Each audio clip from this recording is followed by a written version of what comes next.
Aloha, Coal Baptist Church.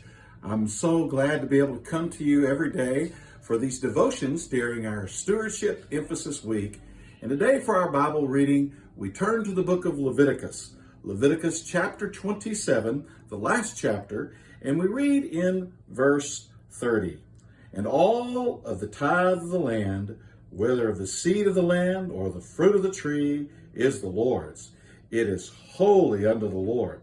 And if a man will at all redeem aught of his tithes, he shall add thereunto a fifth part thereof. And concerning the tithe of the herd or the flock, and even whatsoever passeth under the rod, the tenth shall be holy unto the Lord. He shall not search whether it be good or bad, neither shall he change it. And if he change it at all, then both it and the change thereof shall be holy. It shall not be redeemed. These are the commandments which the Lord commanded Moses of the children of Israel in Mount Sinai. The question always comes, how much should the believer give? And honestly, as we survey the New Testament and talk about the grace of giving, as far as percentage, that's going to be different. However, I think everybody is agreed as they look in the scripture and they're honest with the scripture that the tithe ought to be the beginning. And what is the tithe? Well, the Bible refers to the tithe as a tenth. We just read that. That is 10%. And so God has given us everything that we enjoy, everything we have is a gift of God. And He requires us by obedience to give the tithe.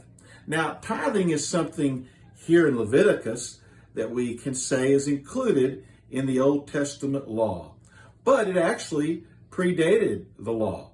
Tithing was done from antiquity. We turn back in the pages of our Bible and we see that Abraham gave tithes of all, and the Bible said Jacob did the same.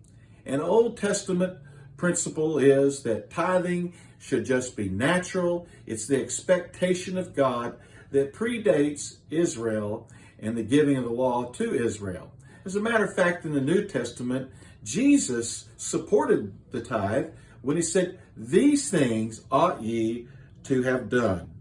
And so this is our obligation.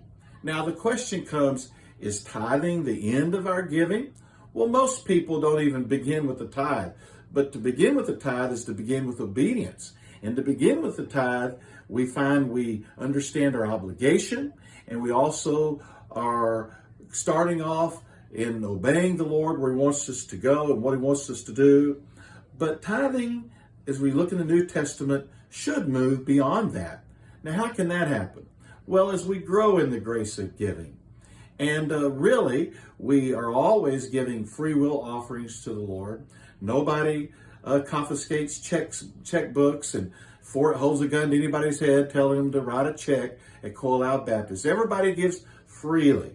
But we begin in obedience and we begin meeting our obligation through the tithe, but then we want to grow in God's grace. And then we grow and grow. We're able to give more and more, even beyond that.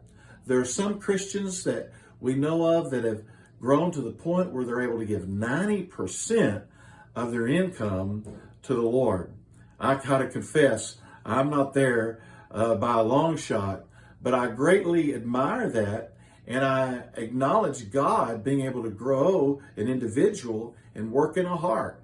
And so by His grace, we're growing, each one of us, in giving, and we're increasing because we want to meet the needs here at Coal Baptist, but also through our other offerings to reach out beyond our borders and to think about believers elsewhere, to think about church plants that are needed elsewhere and the help they need, and souls around the world that need the gospel, and missionaries that need our help to reach those individuals.